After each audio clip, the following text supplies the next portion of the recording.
பொதுக்காலத்தின் 19ஆம் ஞாயிறு திருப்பலியை சிறப்பிக்க உங்கள் அனைவரையும் அன்புடன் அழைக்கின்றோம். இன்றைய திருவழிபாடு இயேசு கிறிஸ்துவின் உணவால் ஊட்டம் பெற்று அவரின் அன்பு பிள்ளைகளாக அழைப்பு விடுகிறது. விண்ணகத்தில் இறங்கி வந்த உணவு நானே என்று இயேசு கூறியதால் யூதர்கள் அவருக்கு எதிராக முணுமுணுத்தார்கள். அவர்களுக்கு பதிலளிக்கும் இயேசு தன்னில் நம்பிக்கை கொள்வோருக்கு நிலைவாக இயேசு தன்னையே கையளிக்கின்றார். இயேசு விண்ணகத் தந்தையிடமிருந்து வந்தவர் என்ற நம்பிக்கையால் நிலைவாழ்வை பெற்றுக்கொள்ளும் வரம் வேண்டி இந்த திருப்பலியில் பங்கேற்போம்.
தந்தை மகன் தூயாவியாரின் பேராலே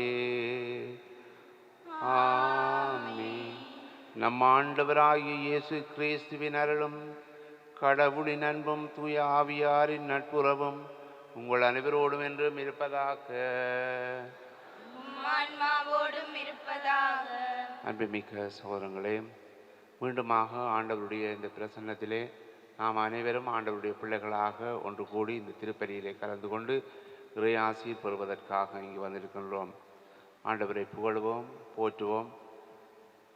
இவருடைய வார்த்தையை நாங்கள் ஆர்வத்தோடு செவிமடுப்போம். அவர் தருகின்ற ஆசீர்வாதத்தை நாங்கள் பெற்ற மக்களாக இந்த வாரத்தை நாங்கள் தொடங்குவோம். இந்த திருப்பலியிலே தகுந்த முறையில் கலந்து கொள்ள தடையாக இருக்கின்ற பாவங்கள் பலவீனங்களை ஒத்துக்கொண்டு ஆண்டவருடைய மன்னிப்பையும் இரக்கத்தையும் கேட்டு மன்றாடுவோம். எல்லாம் வல்ல இறைவனிடமும் சகோதர சகோதரிகளே, உங்களிடமும் நான் பாவியனை ஏற்றுக்கொள்கின்றேன். ஏனெனில் சிந்தனையாலும் சொல்லாலும் செயலாலும் கடமையை தவறியதாலும் பாவங்கள் பல செய்தேன். என் பாவமே, என் பாவமே, என் பெரும் பாவமே. ஆகையால் இப்பொழுது ஞான பரிசுத்த மரியாதையும் வானதூதர் பிறந்தவரையும் சகோதர சகோதரிகளையும் உங்களையும் நம் இறைவனாகிய ஆண்டவரிடம் எனக்காக வேண்டிக் கொள்ள மன்றாடுகின்றேன். எல்லாம் வல்ல இறைவன் நம் மீது இரக்கம் வைத்து நமது பாவங்களை மன்னித்து நம்மை நிலை வாழ்வுக்கு அழைத்து செல்வாராக.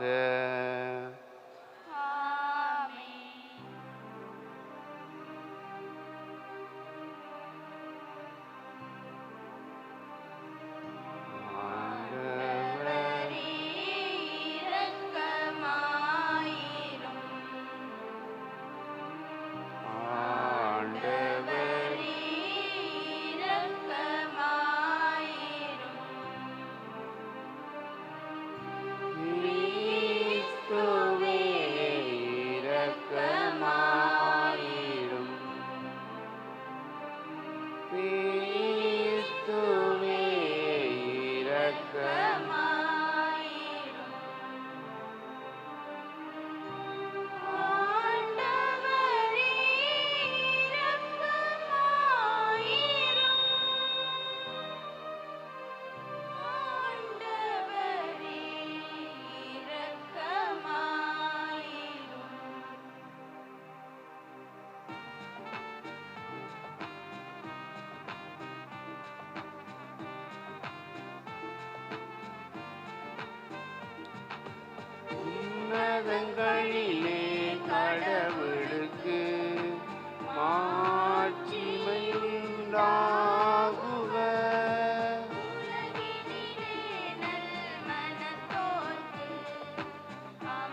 ஆராதிக்கின்றோம், உம்மை மாட்சிப்படுத்துகின்றோம்.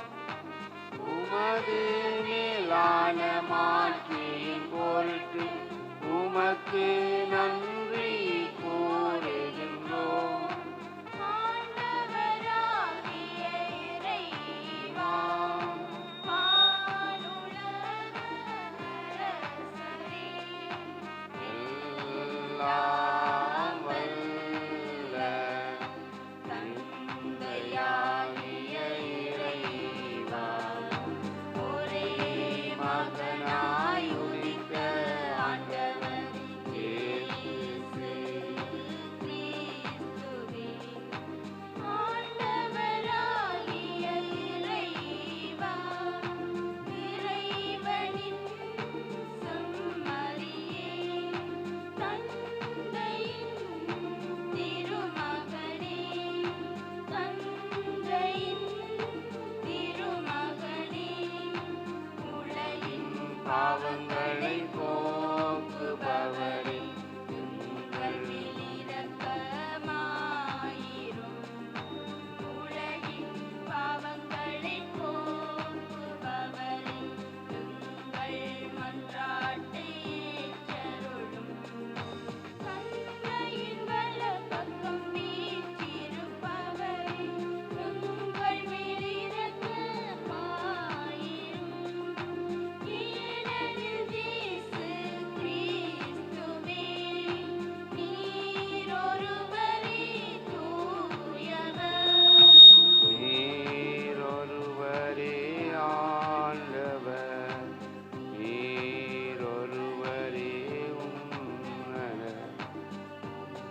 ஆவியாரோடு தன்மையாகிய இறைவனின் ஆட்சியில் இருப்பவர்.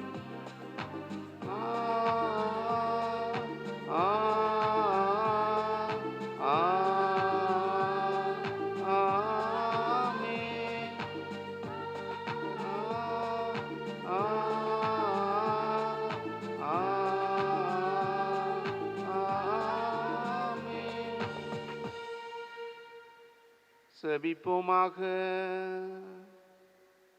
என்றென்றும் உள்ள எல்லாம் வல்ல இறைவா, உம் தூய ஆவியாரங்களுக்கு கற்றுத் தந்தவாறு உம்மை தந்தையென அழைக்க நாங்கள் துணிவு கொள்ளுகின்றோம்.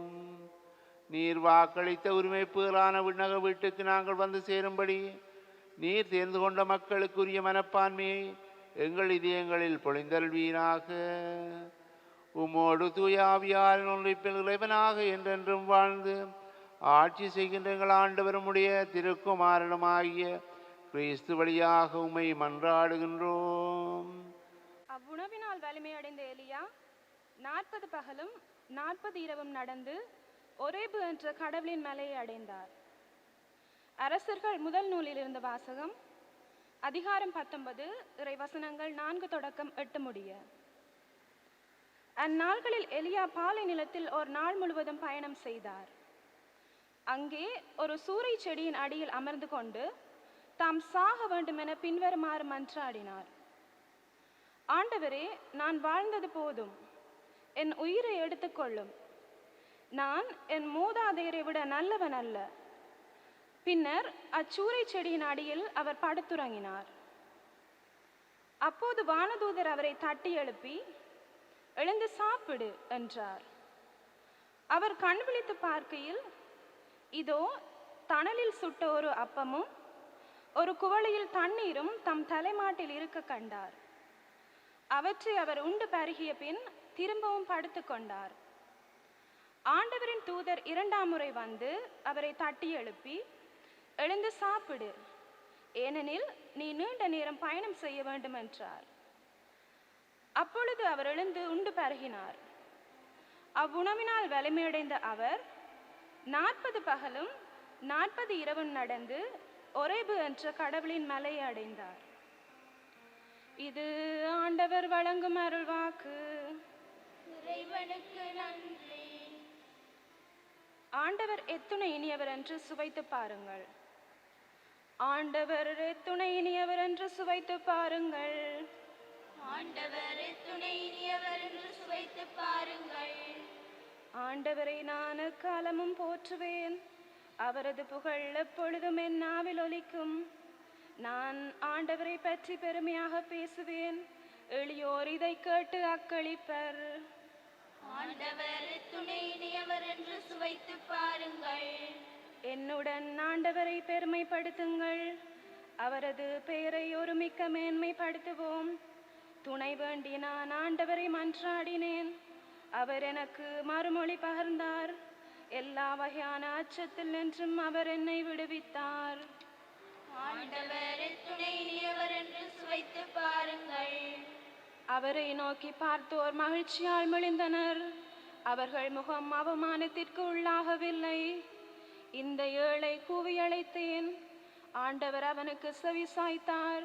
அவர் எல்லா நெருக்கடியில் நின்றும் அவனை விடுவித்து காத்தார். ஆண்டவர் துணையினியவர் என்று சுவைத்து பாருங்கள். ஆண்டவருக்கு அஞ்சி வாழ்வோரை அவர் தம் தூதர் சூழ்ந்து நின்று காத்திடுவர். ஆண்டவர் துணை இனியவர் என்று சுவைத்து பாருங்கள். அவரிடம் அடைக்கலம் புகுவோர் பேறு பெற்றோர். ஆண்டவர் துணையினியவர் என்று இரண்டாம் வாசகம்.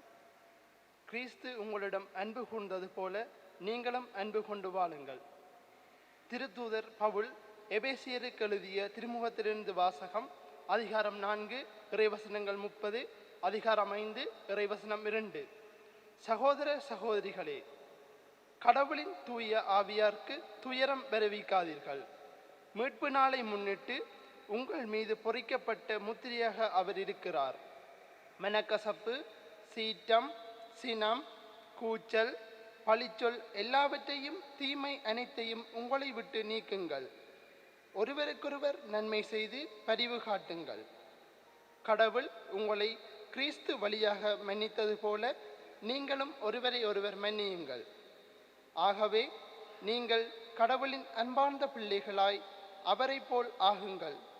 கிறிஸ்து உங்களுக்காக தம்மை நறுமணம் வீசும் பலியும் காணிக்கையுமாக கடவுளிடம் ஒப்படைத்து உங்களிடம் அன்பு கூர்ந்தது போல நீங்களும் அன்பு கொண்டு வாழுங்கள். இது ஆண்டவர் வழங்கும் அருள் வாக்கு.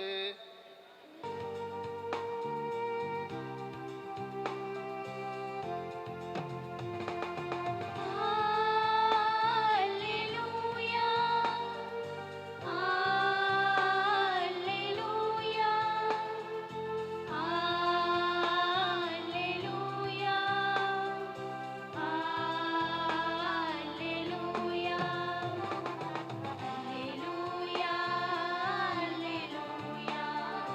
அல்லேலூயா,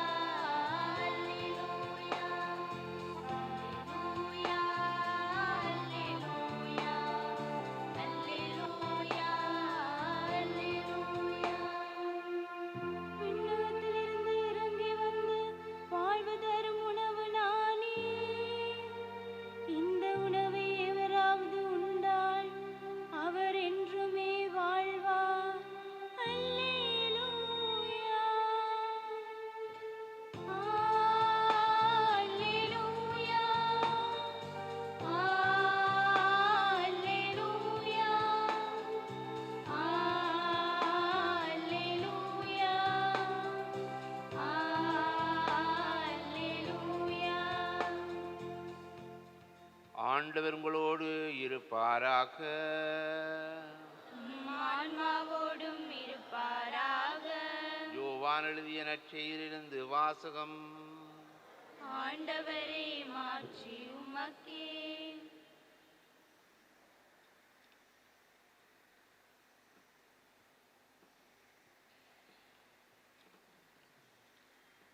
அக்காலத்தில் விண்ணகத்திலிருந்து இறங்கி வந்த உணவு நானே என்று இயேசு கூறியதால் யூதர்கள் அவருக்கு எதிராக முணுமுணுத்தார்கள். இவர் யோசேப்பின் மகனாகிய இயேசு அல்லவாம்? இவருடைய தாயும் தந்தையும் நமக்கு தெரியாதவர்களாம்?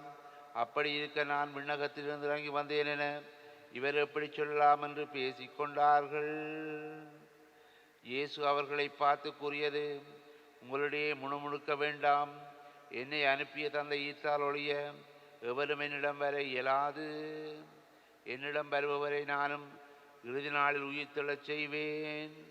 கடவுள் தாமே அனைவருக்கும் கற்றுத்தருவார் என இறைவாக்கு நூல்களில் எழுதியுள்ளது. தந்தைக்கு செவிசாய்த்து அவரிடமிருந்து கற்றுக்கொண்டு அனைவரும் என்னிடம் வருவர். கடவுள் தாமே கற்றுத்தருவார் என்பதிலிருந்து தந்தை எவராவது கண்டுள்ளார் என்று பொருள் கொள்ளக்கூடாது. கடவுளிடமிருந்து வந்துள்ளவர் மட்டுமே கடவுளை கண்டுள்ளார். உறுதியாக உங்களுக்கு சொல்லுகிறேன், என்னை நம்புவோர் நிலை வாழ்வை கொண்டுள்ளன. வாழ்வு தரும் உணவு நானே. உங்கள் முன்னோர் பாலனத்தில் மன்னாவை உண்ட போதிலும் இறந்தனர். உண்பவரை இரவாமல் இருக்க செய்யும் உணவு விண்ணகத்திலிருந்து இறங்கி வந்த இந்த உணவே. விண்ணகத்திலிருந்து இறங்கி வந்த வாழ்வு தரும் உணவு நானே. இந்த உணவை எவராவது உண்டால் அவர் என்றுமே வாழ்வார். எனது சதையை உணவாக கொடுக்கின்றேன், அதை உலகு வாழ்வதற்காகவே கொடுக்கின்றேன். இது கிறிஸ்து வழங்கும் நற்செய்தி. கிறிஸ்து இயேசுவுக்குள்ளே எனது அன்புக்குரிய சகோதரங்களே, பொது காலத்தினுடைய 19வது ஞாயிறு தின வழிபாட்டிலே நாங்கள் அனைவரும் இணைந்திருக்கின்றோம். கடந்த சில வாரங்களாக திவ்ய நற்கருணை என்ணுகின்ற ஒரு மாபெரும் மறைபொருளை பற்றி, ஆண்டவர் இயேசு எங்களுக்கு தந்த அந்த விண்ணக கொடையை பற்றி எங்களுக்கு கற்றுத்தருகின்றது. இந்த நற்கருணையினுடைய மாபெரும் உண்மையை பல்வேறு கோணங்களிலே சிந்திக்க எங்களை தூண்டுகின்றது.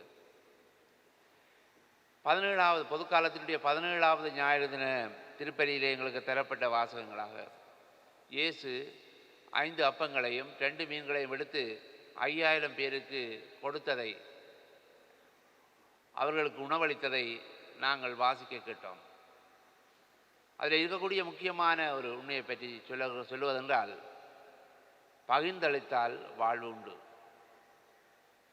அங்கே ஒரு சிறுவனிடம் சில அப்பங்கள் இருக்கின்றது. அதை அவன் கொடுப்பதற்கு அவன் தயாரானான்.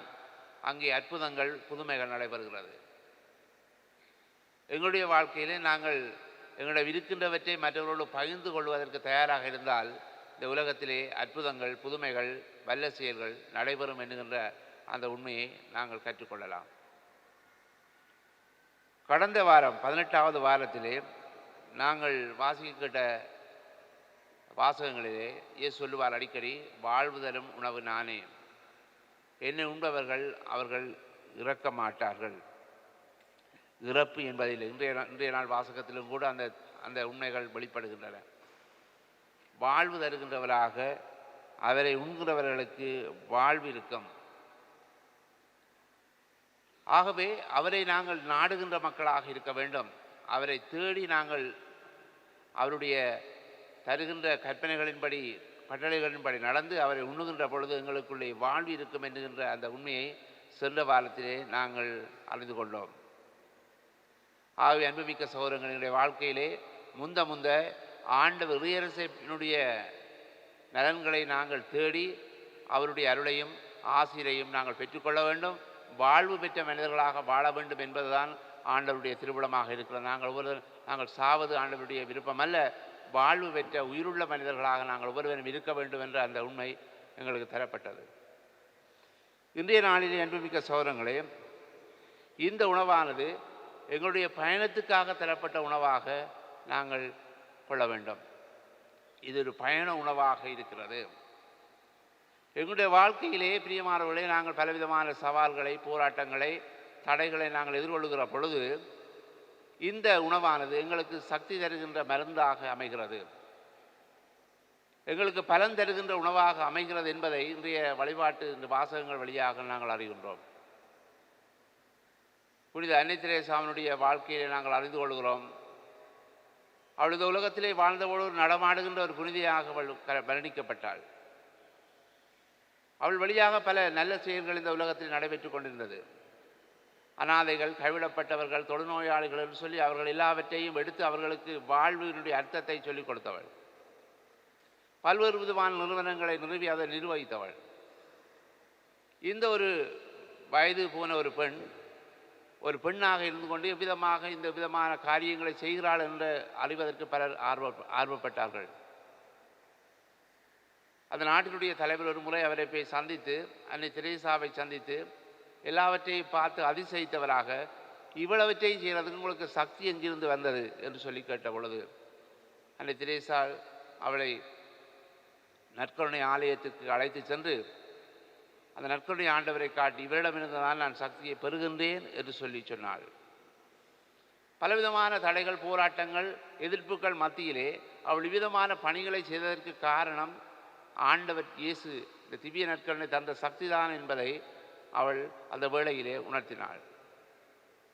இந்த திவ்ய நற்கருணை தருகின்ற சக்தியினாலே வாழ்ந்தவர்கள் நிறைய, பலம் பெற்றவர்கள் அதிகம், வாழ்க்கையினுடைய போராட்டங்களை எதிர்கொண்டவர்கள் நிறைய பேர் எங்களுடைய திருச்சபையிலே நிறைய பேர் இருக்கிறார்கள். அந்த உண்மையை உணர்ந்தவர்களாகத்தான் நாங்கள் அடிக்கடி இந்த வாழ்வு தருகின்ற இந்த பயண உணவை நாங்கள் பெற்றுக்கொள்ள வேண்டும் என்ற அந்த ஆசையோடு தான் இந்த இடத்திலே நாங்கள் வந்திருக்கிறோம். அன்புமிக்க சகோதரங்களே, இந்த உணவை கூட நாங்கள் தகுதியான உள்ளத்தோடு உட்கொள்ள வேண்டும் என்ற சிந்தனையையும் இன்றைய வாசகங்களுக்கு தருகிறது. இரண்டாவது வாசகத்திலே மனக்கசப்பு, சீற்றம் போன்ற அந்த துர்க்குணங்களில் இருந்து நாங்கள் விடுபட்டவர்களாக இந்த நற்கருணை எங்களுக்கு தருகின்ற பாடங்களை எங்களுடைய வாழ்க்கையிலே கொண்டு அதை தகுதியான உள்ளத்தோடு நாங்கள் உட்கொள்கிற பொழுது அது எங்களுக்கு சக்தி தருகின்ற மருந்தாக, பலம் தருகின்ற ஒரு மருந்தாக அது அமைகிறது என்ற உண்மை எங்களுக்கு தரப்படுகிறது. எனக்கு பிரியமான சோதனைகளுடைய முதலாவது வாசகத்திலே நாங்கள் பார்க்கின்றோம், எலியா இறைவாக்குனர் ஆண்டவராலே தெரிந்து கொள்ளப்படுகிறார். அவர் தன்னுடைய பணியை தொடங்குகிற பொழுது மிகவும் ஒரு துணிவோடு அவர் செய்ய தொடங்குகிறார். தொடக்கத்திலே அவர் பெரிய ஒரு ஹீரோவாக, ஒரு வெற்றி வீரராகத்தான் இருக்கிறார். பாபேல் தெய்வமா யாவையா உண்மையான கடவுள் என்பதுன்ற அந்த போராட்டத்திலே உண்மையாகவே யாவே தான் உண்மையான தெய்வம் என்பதை உணர்த்த அவர் விரும்பி அந்த போலி தீர்க்கதரிசிகள் எல்லாவற்றையும் கொன்றொழித்து உண்மையாகவே யாவே தான் இறைவன் என்பதை அங்கே நிரூபிக்கின்றார். இவ்விதமான வெற்றிகளை கண்ட இந்த எலியா இறைவாக்குனர் இப்பொழுது அவருடைய வாழ்க்கையிலே போராட்டம் வருகிற பொழுது, அவருடைய அந்த அரசனும் அரசியும் அவரை கொல்ல தேடுகிற பொழுது பயந்து ஒளிந்தவராக அவர் பாலைவனத்தை நோக்கி ஓடுகின்றார். ஆனாலும் ஆண்டவர் விடவில்லை. பாலைவனத்திலே ஒரு சூரச்செடியிலே அடியிலே இருந்து கொண்டு, ஐயோ என்னுடைய வாழ்க்கை போதும், நான் செத்தால் நல்லது, இந்த உலகத்திலே நான் வாழ்ந்தது போதும், நான் பட்ட வேதனைகள் போதும், நான் செத்தால் போதும் என்று சொல்லி சோர்ந்தவராக அங்கே அந்த சூரச்செடியின் அடியிலே அவர் நின்று அயர்ந்து தூங்கி கொண்டிருக்கின்றார். இந்த வேளையிலே ஆண்டவருடைய தூதர் அவருக்கு வந்து உணவளிக்கின்றார். அப்பத்தையும் நீரையும் அவருக்கு கொடுத்து இதை எடுத்து உண், அதற்கு பிறகு என்னுடைய பயணத்தை தொடர்ன்னு சொல்லி ஒரு முறை அல்ல 2 முறை கொடுத்து அவருடைய அந்த பயணத்தை மீண்டுமாக தொடக்கி வைக்கின்றார். எனக்கு பிரியமானவர்களே, இவ்விதமாக அவர் உழைப்பு மலையை அடைந்ததாக இன்றைய நற்செய்தியிலே, இன்றைய முதலாவது வாசகத்திலே நாங்கள் வாசிக்க கேட்டோம். இந்த திவ்ய நற்கருணை என்பதும் அப்படித்தான். எங்களுடைய இந்த பயணத்திலே போராட்டங்கள், கஷ்டங்கள் வருகிற பொழுது ஆண்டவர் தாமே எங்களுக்கு இதை எடுத்து உண்ணுங்கள் என்று சொல்லி ஆண்டவர் எங்களுக்கு தந்திருக்கிறார். இதை எடுத்து உண்ணுங்கள், உங்களுக்குள்ளே வாழ்விருக்கும், தகுதியான உள்ளத்தோடு இதை அணுகி வாருங்கள், நீங்கள் இதை உட்கொள்ளுங்கள், உங்களுக்குள்ளே வாழ்விருக்கும், சக்தி பெறுவீர்கள் என்ற அந்த செய்தியை ஆண்டவர் மீண்டுமாக இன்றைய நாளிலே எங்களுக்கு தருகிறார்.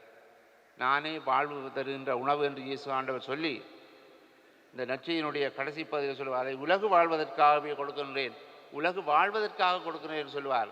நாங்கள் சாவதற்காக தரப்பட்டதல்ல, இது நாங்கள் வாழ வேண்டும், உயிருள்ள மனிதர்களாக இந்த உலகத்தினுடைய சவால்களை எதிர்கொண்டு அந்த உலகத்தினுடைய மதிப்பீடுகளுக்கு அதற்குள்ளே நாங்கள் முன்னுரிமை கொடுத்து வாழாமல் விண்ணரசனுடைய மதிப்பீடுகள் எங்களுடைய வாழ்க்கையிலே கொண்டவர்களாக வாழுவதற்கு ஆண்டவர் எங்களுக்கு தந்த இந்த திவ்ய உணவை நாங்கள் தகுதியான உள்ளத்தோடு நாங்கள் பெற்றுக்கொள்வோம். இந்த நற்கருணை என்பது ஒரு பெரிய ஒரு பாடமாக அமைகிறது, பெரிய பள்ளிக்கூடமாக அமைகிறது. அது ஒவ்வொரு கனவும் எங்களுக்கு தருகின்ற செய்தி, அது தருகின்ற சக்தியானது அபாரமானதாக இருக்கிறது. ஆகவே அன்புமிக்க சகோதரங்களே, இந்த நாளிலே நாங்கள் ஆண்டவருடைய இந்த திவ்ய உணவிலே நாங்கள் பங்கு பெற்றுவதற்காக, இந்த கொண்டாட்டத்திலே கலந்து கொள்வதற்காக வந்திருக்கின்றோம். எங்களில் இருக்கக்கூடிய பாவ நிலைகளை நாங்கள் உணர்ந்து, எங்களில் இருக்கக்கூடிய அந்த துர்க்குணங்களை அவற்றை எங்களுடைய வாழ்க்கையிலிருந்து களைந்தவர்களாக இந்த நற்கருணையை நாங்கள் நாடி வந்து அதை பெற்றுக்கொள்வோம். ஆண்டவர் தருகின்ற ஆசீர்வாதங்களை நாங்கள் பெற்றுக்கொள்வோம். எல்லாம் வல்ல இறைவன், தந்தை, மகன், தூய ஆவியானவர் எங்கள் ஒருவரையும் நிறைவாக ஆசீர்வதிப்பாராக. எழுந்து எங்களுடைய நம்பிக்கையை அறிக்கையிடுவோம்.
அன்பானவர்களே, எல்லாம் வல்ல இறைவனிடம் எங்களுடைய தேவைகளை எடுத்துச் சொல்லி செபித்துக் கொள்வோம்.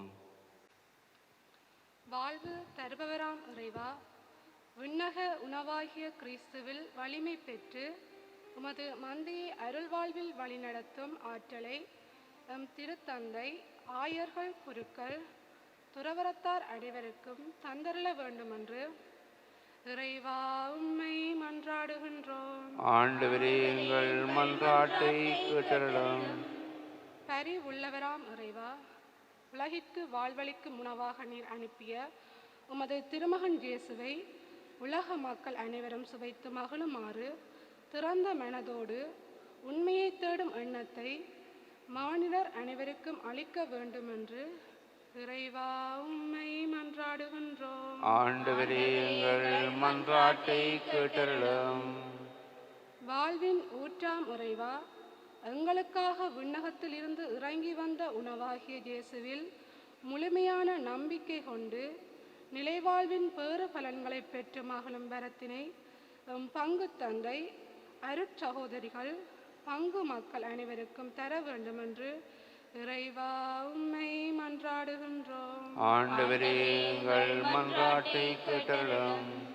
அன்பின் அரசராம் இறைவா, எங்கள் நாட்டு மக்கள் அனைவரும் ஒருவரை ஒருவர் புரிந்து கொள்ளுதல், ஏற்றுக்கொள்ளுதல், அன்பு செய்தல் ஆகிய மதிப்பீடுகளில் வளரவும் உண்மை கடவுளாகிய உம்மை தேடி அறிந்து கொள்ளவும் உதவ வேண்டுமென்று இறைவா உம்மை மன்றாடுகின்றோம். ஆண்டவரே, எங்கள் மன்றாட்டை கேட்டருளும்.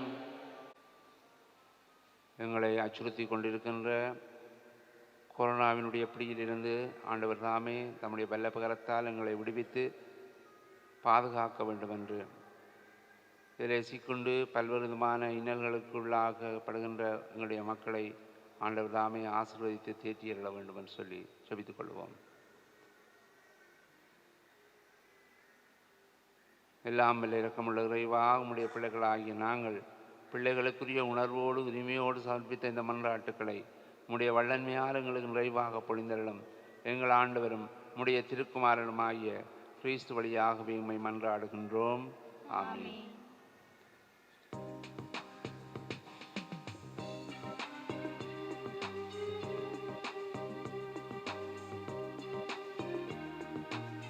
ஆண்டவர்களுக்கு இறைவாமை போற்றுகிறோம். அனுப்பியிருக்கிற நாங்கள் இந்த அப்பத்தை பெற்றுக்கொண்டோம். இடத்தினுடைய மனிதத்தின் பயணமான இந்த அப்பத்தை நமக்கு கொடுக்கிறோம். வாழ்வழிக்கும்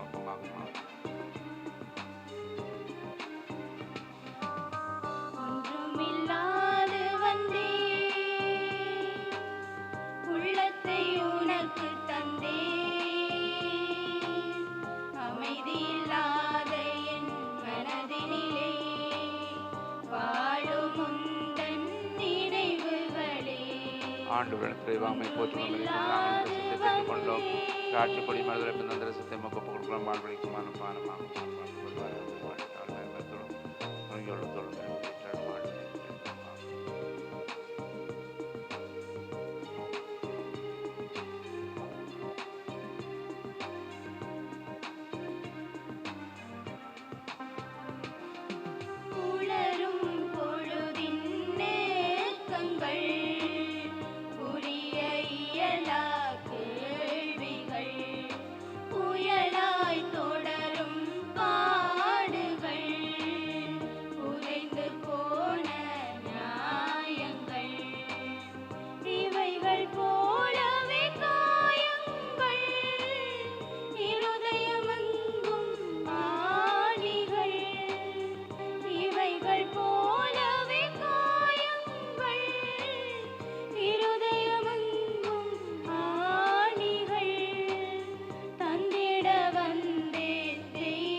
சகோதரங்களே, நாம் அனைவரும் ஒப்புக் கொடுக்கிற இந்த பலியெல்லாம் வல்ல தந்தையாய் இறைவனுக்கு ஏற்றதாகும்படி மன்றாடுங்கள்.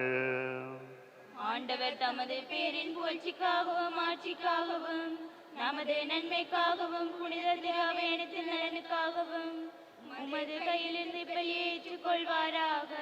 ஆண்டவரே, உமது திரு அவையின் காணிக்கைகளை மகளுடன் ஏற்றருளும். இரக்கத்தால் இரங்களுக்கு அளித்த காணிக்கைகள் உமது ஆற்றலால் எங்கள் மீட்பின் மறை நிகழ்வாக மாறச் செய்வீராக. எங்கள் ஆண்டவராகிய கிறிஸ்து வழியாக உம்மை மன்றாடுகின்றோம். ஆமென். ஆண்டவர் உங்களோடு இருப்பாராக. ஆன்மாவோடும் இருப்பாராக. இதயங்களை மேலே எழுப்புங்கள். ஆண்டவரிடம் எழுப்பியுள்ளோம். நம் இறைவனாகிய ஆண்டவருக்கு நன்றி கூறுவோம். அது தகுதியும் நீதியுமானதே. ஆண்டவரே, தூயவரான தந்தையே, என்றுமுள்ள எல்லாம் வல்ல இறைவா, எங்கள் ஆண்டவராகிய கிறிஸ்து வழியாக எந்நாளும் இவ்விடத்திலும் நாங்கள் உமக்கு நன்றி கூறுவது மெய்யாகவே தகுதியும் நீதியுமாகும், எங்கள் கடமையும் மீட்புக்குரிய செயலுமாகும். கிறிஸ்துவில் அனைத்தையும் புதுப்பிக்கவும் அவருடைய நிறைவில் நாங்கள் அனைவரும் பங்கு பெறவும் நீர் திருவுளமானீர். ஏனெனில் கடவுள் வடிவில் விளங்கிய அவர் தம்மையை வெறுமையாக்கி சிலுவையில் சிந்திய தமது இரத்தத்தால் யாவும் அமைதி பெறச் செய்தார். எனவே அவர் அனைத்துக்கும் மேலாக உயர்த்தப்பட்டு தமக்கு கீழ்ப்படிவோர் அனைவருக்கும் நிலையான மீட்பின் காரணரானார். ஆகவே வானதூதர் முதன்மை வானதூரோடும் அரியணையில் அமர்வோர் தலைமை தாங்குவோரோடும் வான்படைகளின் அணிகள் அனைத்தோடும் சேர்ந்து நாங்களும் அது மாட்சியை புகழ்ந்து பாடி முடிவின்றி சொல்லுவதாவது: தூயவர் தூயவர் தூயவர், வான்படைகளின் கடவுளாம் ஆண்டவர். விண்ணகமும் மண்ணகமும் மகிழ்ச்சியால் நிறைந்துள்ளன. உன்னதங்களிலே ஓசானா. ஆண்டவர் பேரால் வருகிறவர் ஆசி பெற்றவர். உன்னதங்களிலே ஓசானா. ஆண்டவரே, நீர் மெய்யாகவே தூயவர், தூய்மை அனைத்துக்கும் ஊற்று. ஆகவே உம்முடைய ஆவியை பொழிந்து காணிக்கைகளை தூய்மைப்படுத்த உம்மை வேண்டுகின்றோம். இவ்வாறு எங்கள் ஆண்டவர் இயேசு கிறிஸ்துவின் உடலும் இரத்தமுமாக எங்களுக்கு இவை மாறுவனவாக. அவர் பாடுபட உளம் கனிந்து தம்மை கையளித்த போது அப்பத்தை எடுத்து நன்றி செலுத்தி அதை பிட்டு தம் சீடர்களுக்கு அளித்து கூறியதாவது: அனைவரும் இதிலிருந்து பெற்று உண்ணுங்கள், ஏனெனில் இது உங்களுக்காக கையளிக்கப்படும் என் உடல்.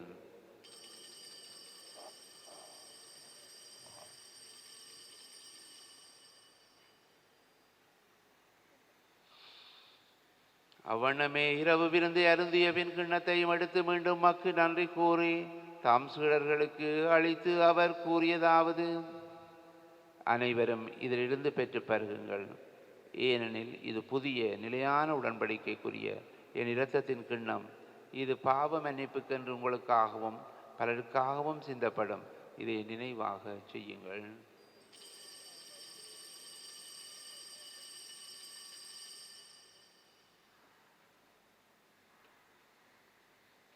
நம்பிக்கையின் மறைபொருள். ஆண்டவரே, நீர் வருமளவும் உமது இறப்பினை அறிக்கையிடுகின்றோம், உமது உயிர்ப்பினையும் எடுத்துரைக்கின்றோம். ஆகவே ஆண்டவரே, நாங்கள் கிறிஸ்துவின் இறப்பினையும் உயிர்ப்பினையும் நினைவுகூர்ந்து வாழ்வு தருகின்ற அப்பத்தையும் மீட்பளிக்கும் கிண்ணத்தையும் உமக்கு ஒப்புக் கொடுக்கின்றோம். திருமுன் நின்று ஊழியம் புரிய தகுந்த உடனங்களை ஏற்றுக்கொண்டீர். எனவே உமக்கு நன்றி கூறுகின்றோம்.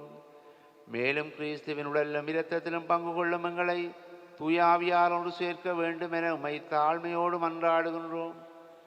ஆண்டவரே, உலகெங்கும் பரவி இருக்கிற மது திரு அவை நினைவு கூர்ந்தலும் எங்கள் திருத்தந்தை பிரான்சிஸ், எங்கள் ஆயர் ஜஸ்டின் ஞான பிரகாசம் ஆண்டகை, எல்லா திருநராகி அனைவரோடும் மது திரு அவை அன்பில் நிறைவு பெறச் செய்தலும். மேலும் உயிர்த்தெழும் எதிர்நோக்குடன் துயில் கொள்ளும் எங்கள் சகோதர சகோதரிகளையும் இறந்தோர் அனைவரையும் இரக்கத்துடன் நினைவு கூர்ந்து மது திருமோடியினுள் ஏற்றலும் எங்கள் அனைவர் மீதும் இரக்கமாயிடும். கடவுளின் கன்னித்தாயான புனித மரியா, அவருடைய கணவரான புனித யோசேப்பு, புனித திருத்தூதர்கள், இவ்வுலகில் மொக்குவந்தவர்களாக இருந்தோராகிய புனிதர் அனைவருடனும் நாங்கள் நிலை வாழ்வில் பங்கு கொள்ளும் தகுதி பெற்று திருமகன் இயேசு கிறிஸ்து வழியாக மை புகழ்ந்து ஏத்தும் பரமரல உம்மை மன்றாடுகின்றோம். இவர் வழியாக இவரோடு இவரில் எல்லாம் வல்ல இறைவனாகிய தந்தையே, தூய ஆவியாரின் ஒன்றிப்பில் எல்லா புகழும் மாட்சியும் என்றென்றும் உமக்கு உரியதே. ஆமென். ஆண்டவர் தருகின்ற இந்த திவ்ய உணவை நாங்கள் உண்பதற்கு எங்களை ஆயத்தப்படுத்தும் முகமாக கிறிஸ்து கற்றுத்தந்த சுகத்தை சொல்லி மன்றாடுவோம். விண்ணிலையில் இருக்கிற எங்கள் தந்தையே, உமது பெயர் தூயதென போற்றப் பெறுக. உமது ஆட்சி வருக. உமது திருவிழம் விண்ணிலையில் நிறைவேறுவது போல மண்ணிலையிலும் நிறைவேறுக. எங்கள் அன்றாட உணவை இன்று எங்களுக்கு தாரும். எங்களுக்கு எதிராக குற்றம் செய்தவளை நாங்கள் மன்னித்தது போல எங்கள் குற்றங்களை மன்னியும். எங்களை சோதனைக்குட்படுத்தாதையும் தீமை எங்களை விடுவித்தள்ளும். ஆண்டவரே, தீமைகள் அனைத்திலும் இருந்து எங்களை விடுவித்து எங்கள் வாழ்நாளின் அமைதியை கனிவுடன் அருளும் மன்றாடுகிறோம். முதலக்கத்தின் உதவியால் நாங்கள் பாவங்கள் எந்த பொழுதும் விடுதலை பெற்று யாதொரு கலக்கமும் இன்றி நலமாக இருப்போமாக. நாங்கள் எதிர்நோக்கி இருக்கும் பேரின்பத்துக்காகவும் மீட்பராகிய இயேசு கிறிஸ்துவின் வருகைக்காகவும் காத்திருக்கின்றோம். ஏனெனில் ஆட்சியும் வல்லமையும் மாட்சியும் என்றென்றும் உமதே. ஆண்டவரே இயேசு கிறிஸ்துவே, அமைதியை உங்களுக்கு விட்டுச் செல்கிறேன், என் அமைதியை உங்களுக்கு அளிக்கின்றேன் என்று நம்முடைய திருத்தூதர்களுக்கு மொழிந்தீரே. எங்கள் பாவங்களை பாராமல் மது திரு அவையின் நம்பிக்கையை கண்ணோக்கி மது திருவுளத்திற்கேற்ப அதற்கு அமைதியையும் ஒற்றுமையும் அளித்தல்வீராக. என்றென்றும் வாழ்ந்து ஆட்சி செய்கின்றவர் நீரே. ஆண்டவருடைய அமைதி உங்களோடு என்றும் இருப்பதாக. ஆன்மாவோடும் இருப்பதாக. ஒருவருக்கொருவர் கிறிஸ்துவின் அமைதியை பகிர்ந்து கொள்வோம். உங்களுக்கு அமைதி உண்டாக.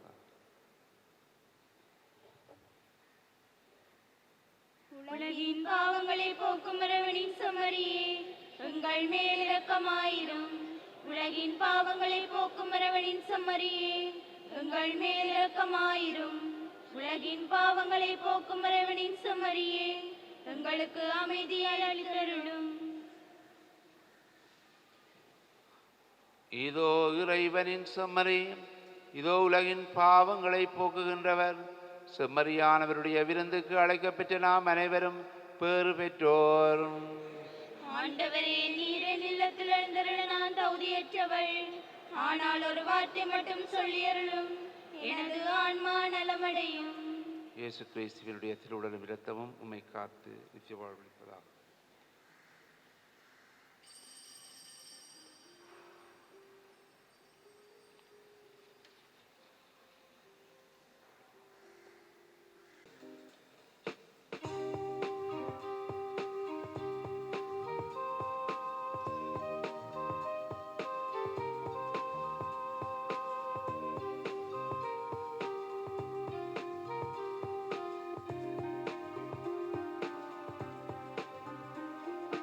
தாயாக அன்பு செய்யும்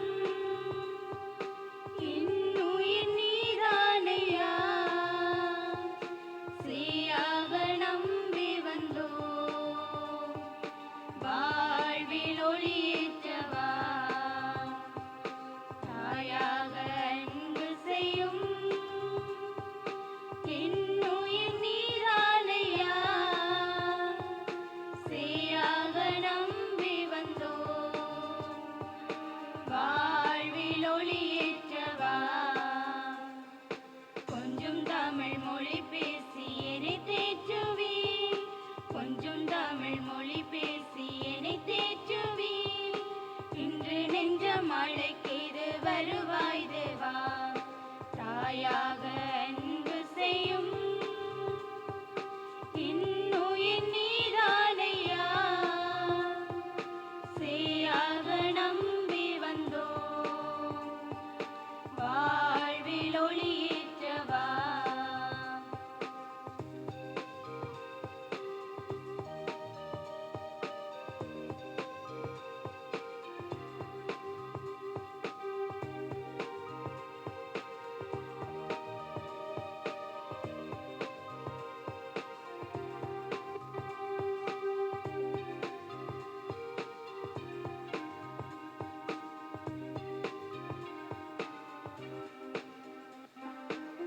உன் அன்பு சாரலில் நனைந்தாலே போதும், இன்னல்கள் நீங்கிடுமே.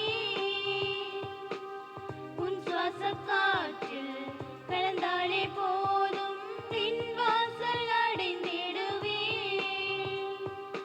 நான் என்றும் உன் சாயல் தானே, என் கோயில் குடிகொள்ள நீ வா.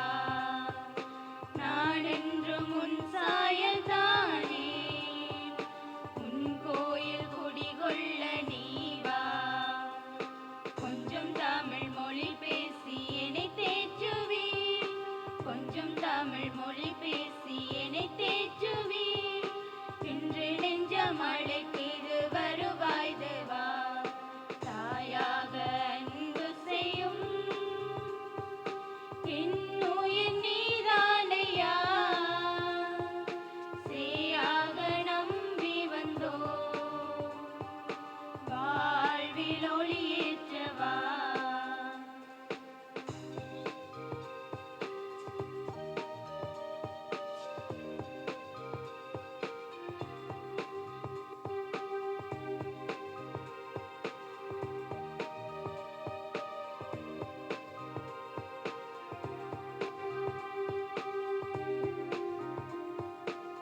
அறிவித்தல்கள்.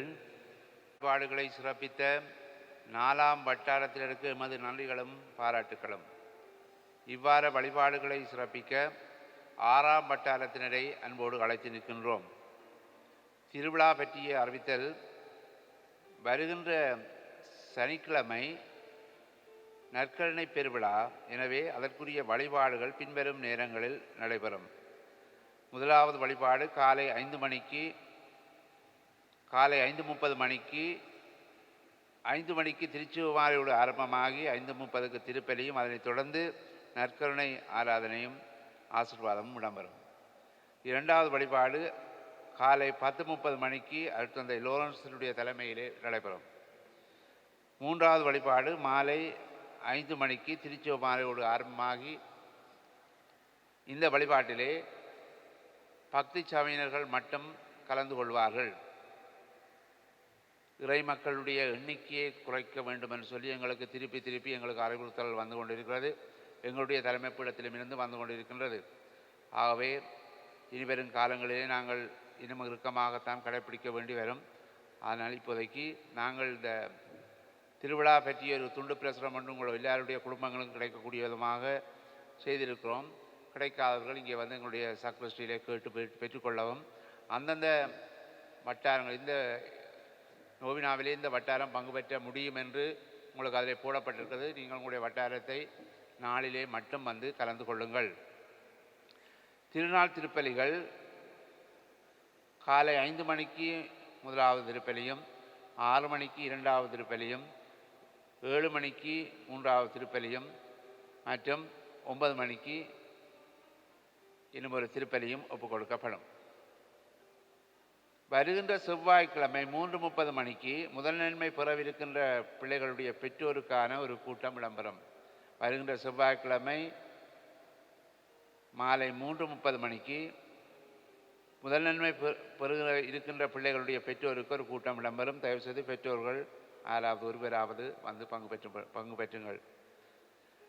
வருகின்ற வெள்ளிக்கிழமை வீட்டில் உள்ள நோயாளர்களுக்கும் வயது முதிர்ந்தவர்களுக்கும் திவ்ய நற்கனியை நாங்கள் வழங்குவோம். ஆகவே ஆயத்தப்படுத்தி விடவும். J70 கிராம அலுவலரின் அறிவித்தல் ஒன்று.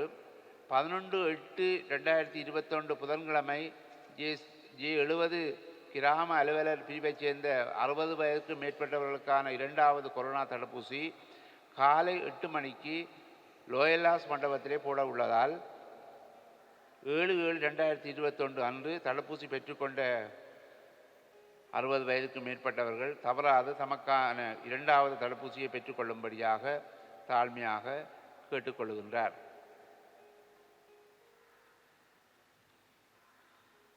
அன்புமிக்கவர்களே, நான் சொன்னது போல இப்பொழுது வழிபாட்டு ஒன்று கூடல்களை இயன்றளவு குறைந்த எண்ணிக்கையோடு செய்யும்படியான அறிவுறுத்தல் எங்களுக்கு எல்லா பக்கத்திலிருந்து வந்து கொண்டிருக்கின்றது. என்ன செய்வதென்று தெரியாமல் நாங்கள் தடுமாறுகிறோம். ஆகவே இந்த திருவிழாவுக்கு பிற்பாடு நாங்கள் மீண்டுமாக டோக்கன் சிஸ்டம் தான் செய்ய வேண்டியிருக்கும். அதை எப்படி செய்வது என்பதை பற்றி நாங்கள் வழிபாட்டுக்குழு தலைவர் மூலமாக நாங்கள் உங்களுக்கு அறிவிப்பு தருவோம். நாங்கள் உங்களுக்கு குறிக்கின்ற அந்த நேரத்தில் மட்டும் வந்து உங்களுடைய திருப்பலியிலே பங்கு பெற்றுகிற பொழுது கிட்டத்தட்ட நாங்கள் 100 பேர் அளவாக அந்த திருப்பலியிலே பங்கு பெற்ற முடியும். ஆகவே இதற்கு உங்களுடைய ஒத்துழைப்பை தரும்படியாக கேட்டுக்கொள்கின்றேன். திருவிழாவிற்கு பிற்பாடு நாங்கள் மீண்டுமாக அந்த நடைமுறையை கடைப்பிடிக்க வேண்டிய சூழ்நிலை இருக்கிறோம். தயவுசெய்து ஒத்துழைப்பு தாருங்கள். ஆண்டவரே, நாங்கள் உட்கொண்ட இத்திருவுணவு எங்களை உம்மோடு ஒன்றிக்கச் செய்து எங்களுக்கு மீட்பு அளிப்பதாக, அது எங்களையும் அது உண்மையின் ஒளியில் உறுதிப்படுத்துவதாக எங்கள் ஆண்டவராகிய கிறிஸ்து வழியாக உம்மை மன்றாடுகின்றோம். ஆண்டவர் உங்களோடு இருப்பாராக.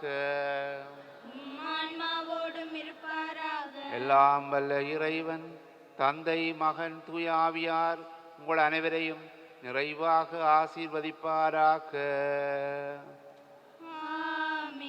கிறிஸ்துவுக்கு அன்பு பணிபுரிய அமைதியில் சென்று வாழ்வோம். இறைவனுக்கு நன்றி.